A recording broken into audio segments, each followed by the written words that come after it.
The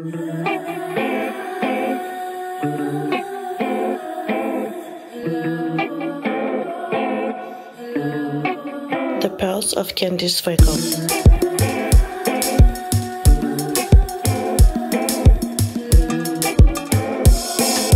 Hello everybody, this is Candice from The Pearls of Candice Show. Donc on va avoir une entrevue avec une cardiologue noire du Canada.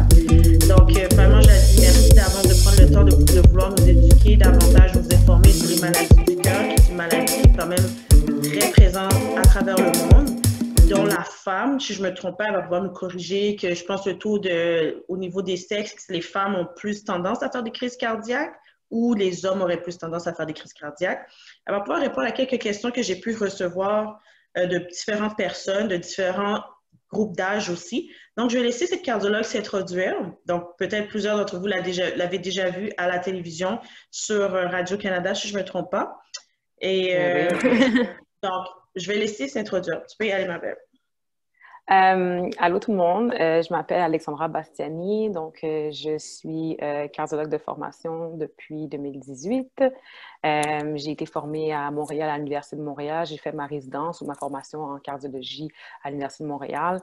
Et ensuite, j'ai déménagé en Alberta pour aller compléter une formation plus poussée en ce qu'on appelle la cardiologie d'intervention. Donc, simplement, c'est en fait, je débloque les artères du cœur, en fait. Donc, quand les gens font une crise cardiaque, quand les gens ont des blocages dans les artères du cœur qui peuvent donner des symptômes comme des douleurs à la poitrine, à l'exercice et tout ça. Donc, nous, ce qu'on fait, c'est qu'on va dans le cœur, puis on n'ouvre pas la poitrine, mais on passe à travers le poignet ou encore la jambe, puis on va avec nos instruments débloquer les artères du cœur. Fait que j'ai passé 2 ans en Alberta à faire ça, à me former pour faire ça. Puis j'ai commencé ma pratique tout récemment en Ontario au mois de juillet. J'ai commencé à travailler comme cardiologue d'intervention.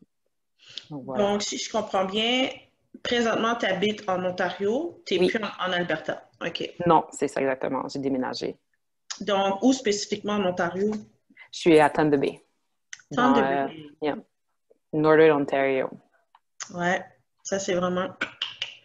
C'est à 18 heures, c'est quelque chose comme 18 heures de Montréal. En voiture? Oui. En avion, c'est environ combien de temps?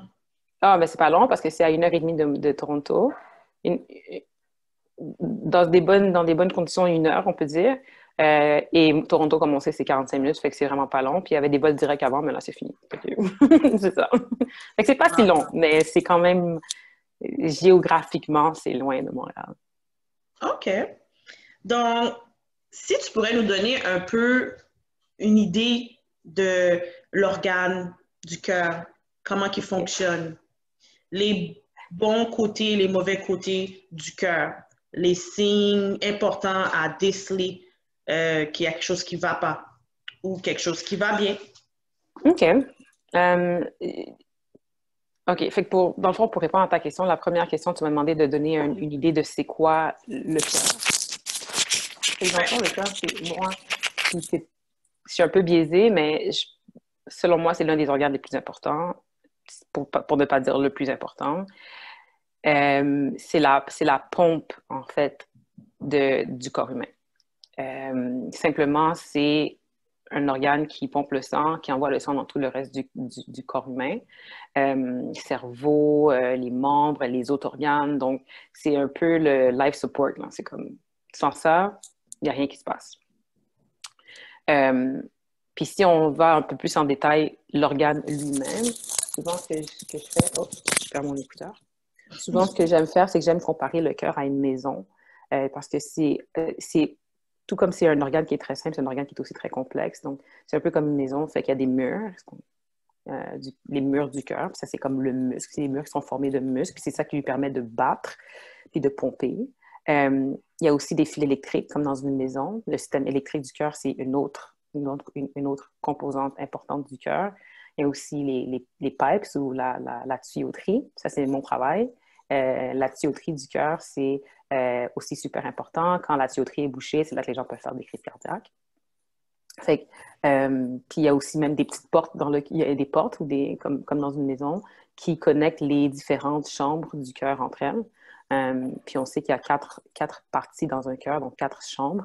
Puis entre chacune des chambres, il y a des petites portes qui s'ouvrent, qui s'ouvrent. Fait que c'est vraiment comme une maison. Puis les patients adorent quand je leur explique ça comme ça. C'est comme, oh my God! Fait que c'est imagé, mais en même temps, ça nous permet de comprendre que c'est quand même assez complexe. Fait que c'est pas parce que tu as un problème au niveau de ton électricité de ton cœur que le reste du cœur ne fonctionne pas. C'est comme il y a plusieurs aspects à la maladie cardiaque. Puis moi, ma spécialité, c'est la tuyauterie.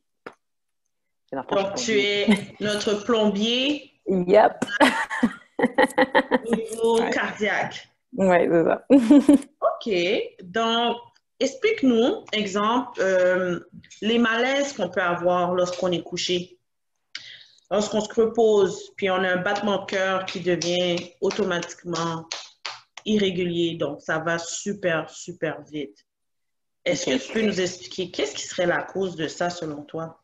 Je sais qu'il y a plusieurs possibilités, mais selon toi. C'est intéressant comme question parce qu'il y a plusieurs possibilités à ce genre de symptômes. Le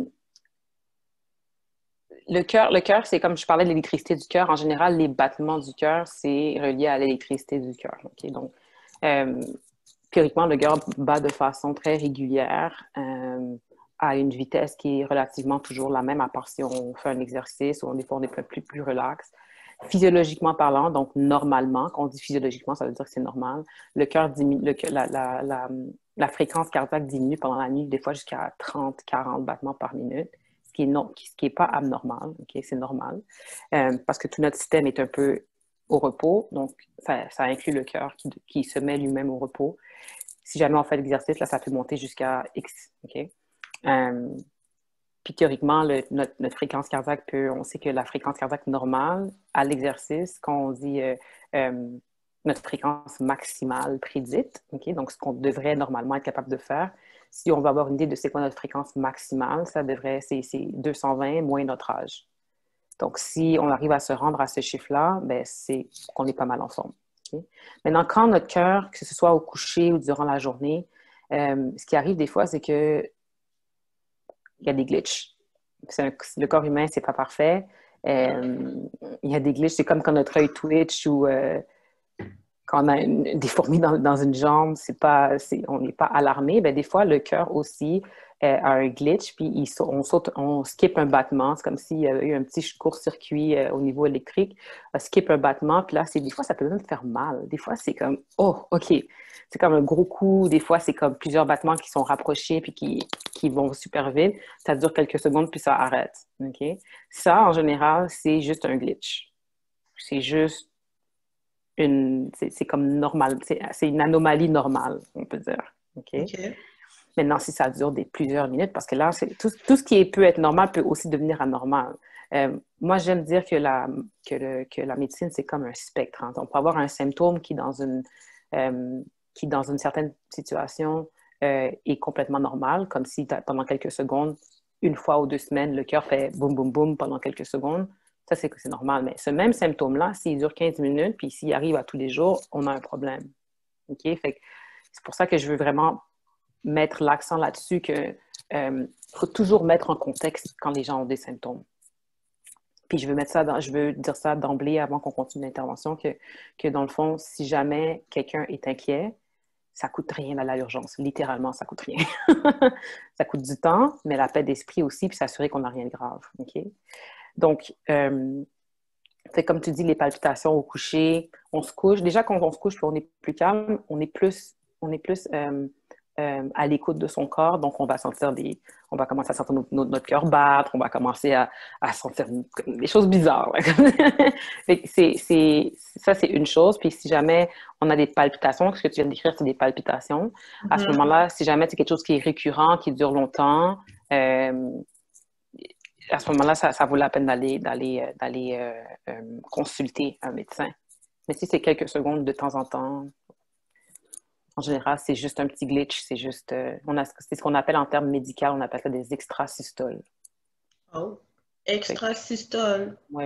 Ça, c'est exactement... Ça, c'est comme les machines qu'on prend notre pouls, exemple, pour voir notre... on appelle ça hypertension, mais le pouls, en général, il y a systolique, puis il y a dystolique, ça se peut-tu, comme je vois? Oui, ben la pression artérielle. Il y a un chiffre Ouais. qui est la pression systolique et la pression diastolique. Mhm. Mais le mot systolique, en fait, ce que ça représente, c'est la partie du cycle cardiaque quand le cœur se contracte.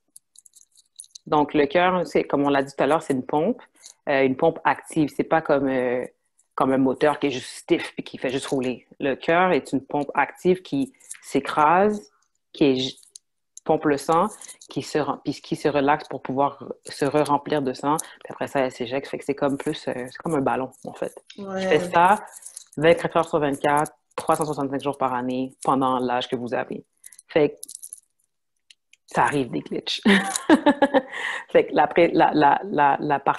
partie de cette séquence-là, quand le cœur se contracte et éjecte le sang, cette partie-là, on l'appelle systole.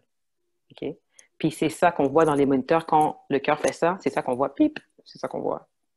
Fait OK. que quand le cœur décide que, ouais, moi, il vire un peu fou, un peu coco, ben, il fait pip, pip, pip, puis il bat un peu comme rapidement pendant quelques secondes, puis il se calme. Puis là, il reprend son cours. Puis des fois, ça, comme je dis, des fois, ça peut même être douloureux. Ouais, comme, Mm. ça fait comme un, je sais pas comment dire ça, là. C'est comme si ça fait un, I don't know how to say that. C'est tellement douloureux que tu te demandes, est-ce que j'ai de l'air qui passe? Est-ce que quelque chose va bien? Oui, oui, non, tout à fait, je suis d'accord avec toi. Et C'est moi-même, dur. ouais, et moi-même, parce que j'étais déjà médecin, et j'étais en résidence, donc en formation pour devenir cardiologue, puis j'ai eu cette douleur-là, puis je me suis dit, non, impossible que c'est normal, impossible! Ça a fait vraiment mal, puis comme, au point que je me suis assise. Fait Puis que ça dure quelques minutes, hein? ça a duré quelques minutes, fait que moi, j'ai appelé l'ambulance. C'est ça. Moi, quand ça a duré, c'était pas une douleur que j'avais expérimentée auparavant. Ça a duré plus qu'une minute. Non, j'étais comme là, là, là, là. Docteur, pas docteur, moi j'appelle l'ambulance. Fait qu'il faut être à l'écoute de son corps. Je pense que si jamais quelque chose vous inquiète, même si c'est pas rationnel, je pense que c'est important de faire la part des choses. Puis au pire des cas, au pire, si on a la chance d'avoir un médecin de famille, donne un coup de fil à ton médecin de famille, dis-lui, hey, en passant, comme, maybe we should see each other parce que je me sens pas bien, il y a des choses qui se passent. Ça coûte rien. Donc, tu as apporté un autre aspect, une de mes questions sur quand on appelle l'ambulance. Oui. Lorsqu'ils viennent chez le patient en question, ils font quelques petits tests d'avance. Ils posent des questions, qu'est-ce qui ne va pas, bien sûr, Mhm. suite à l'opérateur là, qui a fait la commande d'ambulancier vers la résidence. Mhm. Ils vont prendre ton taux de glycémie, ils vont faire le cardiogramme, le test de cardiogramme. Donne-moi les bons Mhm. termes. Moi, j'y vais parce que je ne suis pas médecin, là. Ouais. Qui prend ton pouls cardiaque et puis il y a l'autre machine que tu nous as parlé qui prend le pouls d'oxygène qu'on met sur le doigt. Mhm. Élaborer sur nous en tant que Noirs, la façon qu'on doit calculer un peu tout ça, parce que des fois, ça peut être faussé, ou ça demande une petite coche de plus d'améliorer le résultat pour nous. OK. Fait que, tout d'abord, je pense que c'est important de savoir que les ambulanciers, moi, j'ai beaucoup de respect pour eux parce que leur travail est quand même assez stressant. Ils doivent faire des Mm-hmm. calls, ils doivent faire doivent prendre des décisions sur le vif toujours. Fait que eux sont là pour gérer les urgences. Leur travail, c'est d'éliminer quelque chose de life-threatening, donc qui est dangereux pour la vie. OK? Euh, Fait que quand ils arrivent sur les lieux d'un appel, si jamais après avoir éliminé toutes les choses qui pourraient tuer la personne, leur travail, c'est de t'emmener à l'urgence. Ouais. Ils sont pas formés pour dire, ah, c'est correct, c'est correct. C'est pas leur travail, même s'ils ont assez de connaissances pour dire, ah, c'est quoi, c'était rien, c'était juste un petit glitch, un peu comme je vous ai dit, ils ne sont pas tenus de poser des diagnostics et ou de décider si quelque chose mérite d'aller à l'urgence ou pas. Leur travail, c'est que si tu as été assez either malade ou bien euh, euh, stressé au point d'appeler l'ambulance, c'est que tu devrais aller à l'urgence. Okay? Donc, une fois que ça s'est établi, la machine dont tu parlais, oui, en général, ce qu'ils font quand ils arrivent sur place, ils font un électrocardiogramme qui est en fait ils mettent les stickers, on met les stickers, puis ça nous montre un peu le rythme du cœur. Donc ça, c'est tout ce que ça donne, c'est que ça donne une idée de ce qui se passe au niveau du rythme du cœur. Si les gens font une crise cardiaque, on peut aussi voir ça là-dessus.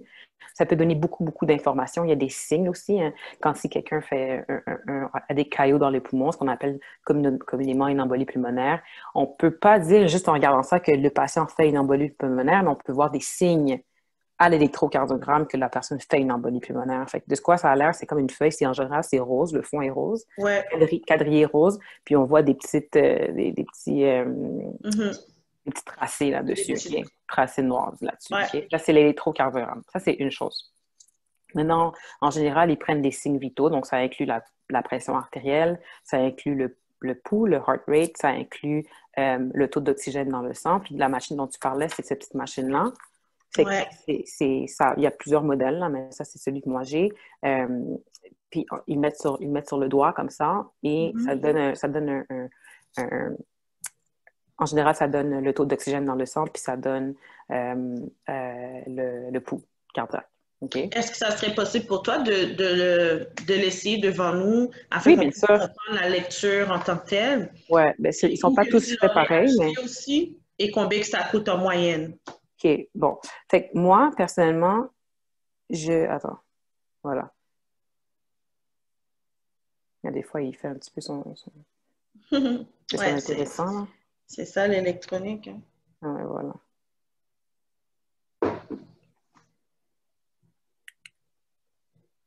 Fait que je sais pas si vous voyez, mais... Ouais, on voit quand même bien.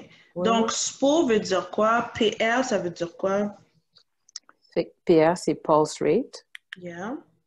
Puis SPO, en fait, c'est saturation en oxygène. OK. SP, c'est... OK. Je sais pas pourquoi il y a un P, mais...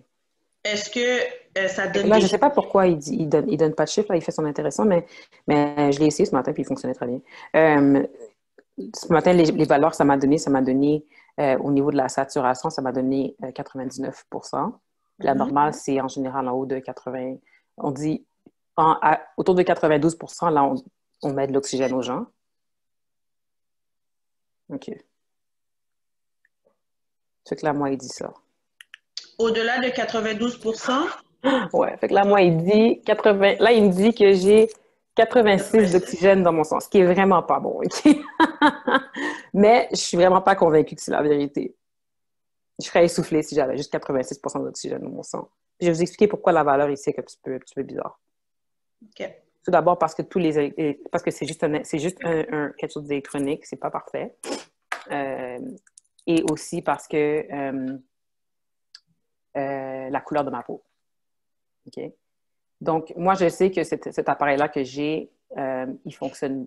Je sais qu'il a hâte de fonctionner bien parce que là, ce matin, j'avais mis ce doigt-là, puis là, j'ai mis ce doigt-là. Peut-être qu'il y a une différence de pigmentation, mais on sait que cette machine-là, elle fonctionne, elle peut fonctionner moins bien pour les gens qui ont la peau sensible parce que c'est une question c'est une lumière infrarouge qui traverse la peau puis qui va mesurer directement au niveau des globules rouges la quantité d'oxygène dans le sang. Okay? Fait que si la peau est plus foncée, obviously, la lumière passe moins bien, puis ça peut donner des valeurs qui sont soit très basses, ou soit pas de valeur du tout. Pendant 3 jours, là, il ne me fonctionnait pas du tout. Je le mettais sur mon doigt, puis il ne me donnait aucune valeur. Okay? Là, ce matin, j'ai enlevé mon vernis, j'ai tout enlevé, j'ai mis sur un doigt qui était un peu plus pâle. Mes doigts ne sont pas de la même couleur, puis il m'a donné une valeur. Fait que c'est important à savoir. Surtout pour les médecins, c'est important de savoir pour les médecins que si jamais ils ont une valeur qui est comme, qui fait pas de sens, comme là, tu me regardes, j'ai pas l'air d'avoir juste 86% d'oxygène dans le sang. J'ai l'air d'avoir un taux normal d'oxygène dans le sang. Je parle, je suis pas essoufflée, je me sens bien. Fait que c'est important à savoir, je pense, pour le personnel médical, que c'est une des choses qui, malheureusement, c'est un outil extraordinaire, mais en même temps qui n'est pas parfait. Okay? Donc, c'est ça pour le saturomètre. Et ça coûte environ combien en moyenne? Mais celui-là, moi, celui-là, il m'a coûté 40 $. C'est peut-être pour ça qu'il n'est pas parfait. Il m'a juste coûté 40 $. Il y en a qui sont moins chers, il y en a qui sont plus chers. Mais en moyenne, ça peut aller de 40 à 100 et quelques. Ça dépend des Des marques, puis tout. des marques, des features qu'il y a dessus. Écoute, il y avait un,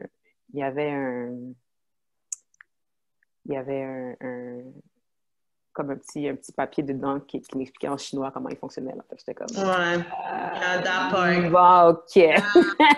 Pas pour dire que les produits chinois C'est sont pas pas bons, mais Chinese, juste pour dire que c'est fait Spanish.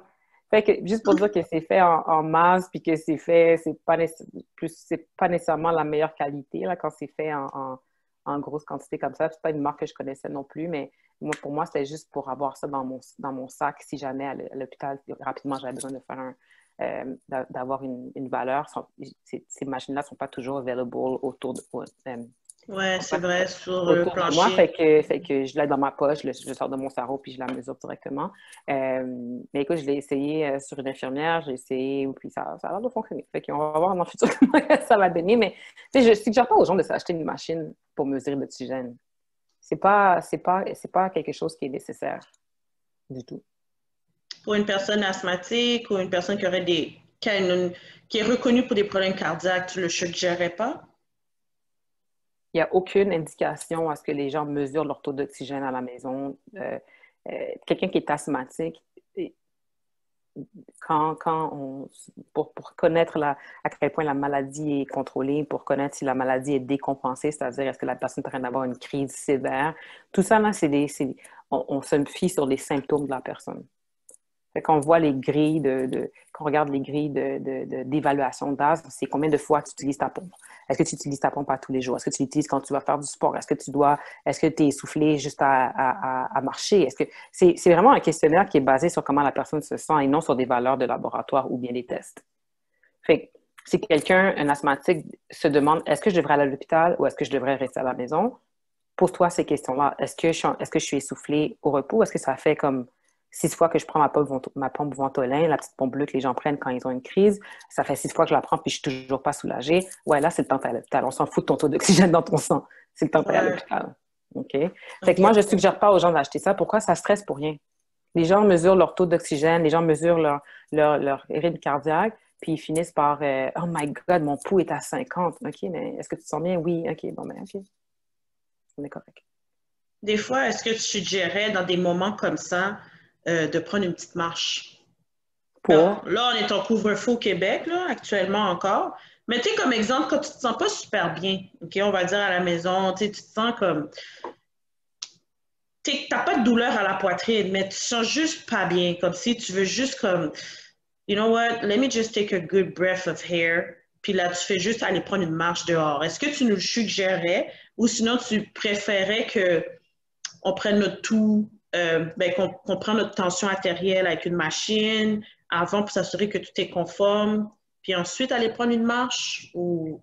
Ben, c'est un peu tricky comme question parce que si la personne se sent assez bien pour aller prendre une marche, bon, go for it, cool. Mais si jamais quelqu'un a des symptômes, peu importe les symptômes, qui la font remettre en question son état de santé, aller prendre une marche ne va pas régler le problème. Fait que c'est sûr que si la personne, disons, se plaint d'une douleur à la poitrine, moi, en tant que médecin, surtout cardiologue, je ne vais jamais dire à quelqu'un qui a mal à la poitrine, ah, relax, ça va prendre une marche, ça va t'aider. Jamais, je vais dire ça. Toujours une évaluation complète avant de un peu banaliser le symptôme.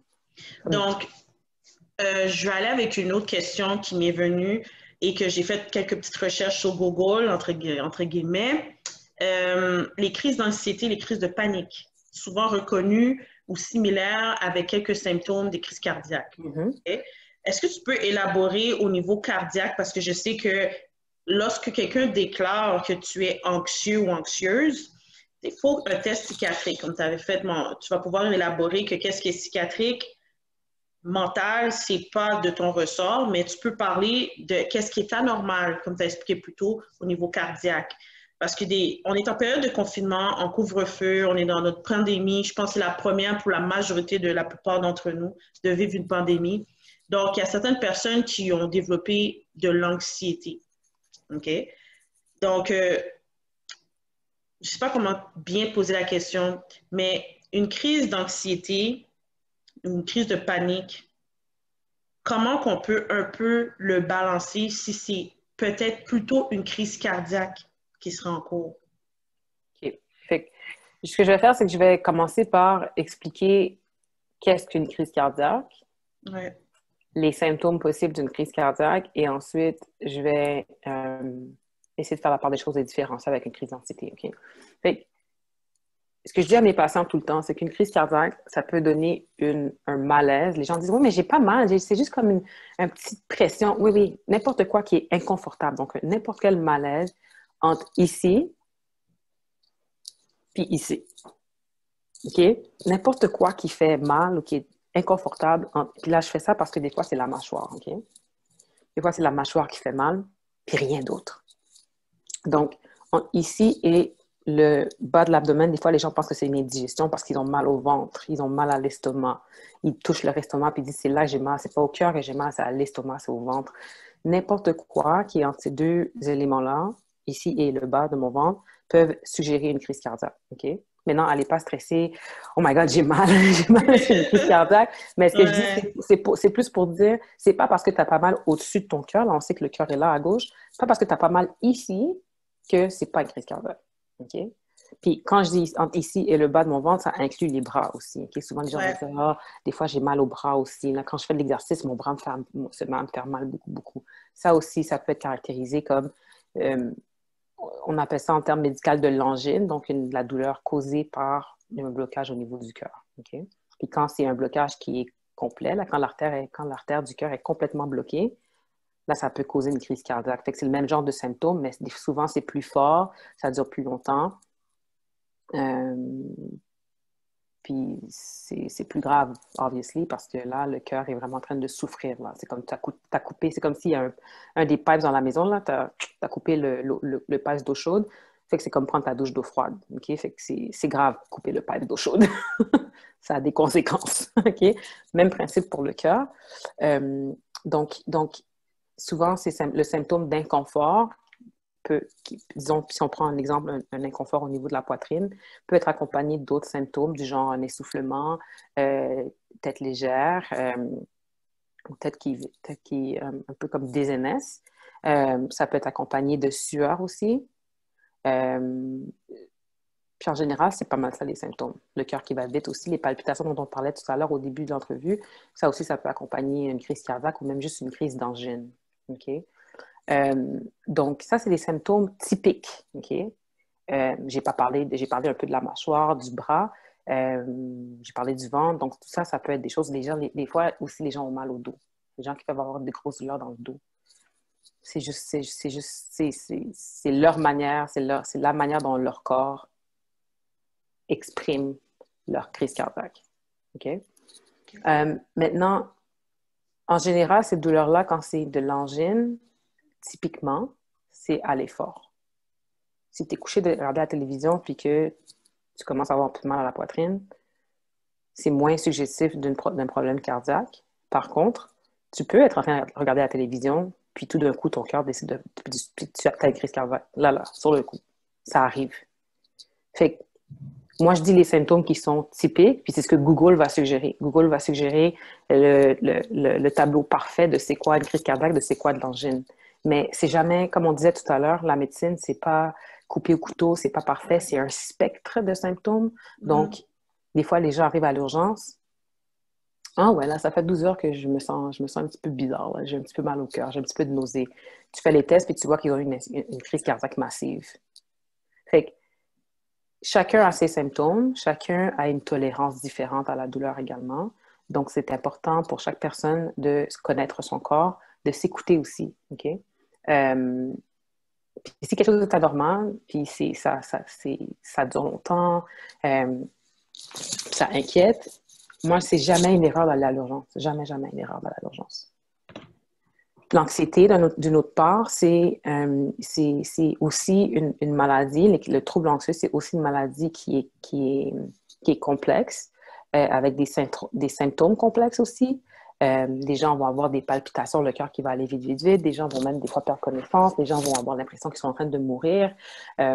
Douleur à la poitrine. Ça peut donner tellement de symptômes qui peuvent être effrayants, qui sont importants. si quelqu'un m'appelle au téléphone et me raconte des symptômes, cette personne est en train d'avoir une crise de panique, il me raconte ses symptômes, sans me dire qu'il y a des antécédents d'anxiété ou rien d'autre, en général, sans rien avoir d'autre comme élément, comme données, OK? Je vais être comme, hey, peut-être que tu devrais aller à l'urgence. Puis, je vais jamais dire à quelqu'un, ah, relax, c'est juste une crise de panique avant d'avoir éliminé le pire. Okay? Donc, l'anxiété, c'est une maladie comme n'importe quoi d'autre. Fait c'est important que les personnes se fassent diagnostiquer, c'est important que les personnes se fassent traiter si elles ont besoin de traiter. Puis quand je dis traitement, j'inclus psychothérapie là-dedans, pas nécessairement des médicaments. Parce que l'anxiété, ça peut être quelque chose de paralysant. Okay? Donc, c'est pour ça que c'est difficile de dire à une personne, ah, relax, c'est juste de l'anxiété. Puis même quelqu'un qui fait de l'anxiété peut avoir une crise cardiaque. Donc, c'est très tricky comme question parce que avant d'éliminer quelque chose de grave, comme une crise cardiaque, comme un caillot dans les poumons, comme on appelle communément une embolie pulmonaire, ça peut donner des douleurs à la poitrine. Il y a tellement de choses tellement de choses graves et pas graves qui peuvent donner des symptômes qui sont similaires à ce qu'on vit pendant une crise d'anxiété, qu'on ne peut pas, à moins d'avoir vu un médecin ou un professionnel de la santé qui est qualifié pour donner ce genre de diagnostic, on ne peut pas dire « Oh, c'est rien, c'est juste de l'anxiété ». Cette fois-là où j'ai été à l'hôpital, quand j'ai appelé l'ambulance, moi, c'était une crise d'anxiété. C'était ça. J'avais un examen dans 2 jours, mais j'ai jamais fait de crise d'anxiété. J'ai jamais eu mal à la poitrine comme ça avant un examen. Ça m'était jamais arrivé. Puis on a fait tous les tests possibles et imaginables. Électrocardiogramme, name it. Puis...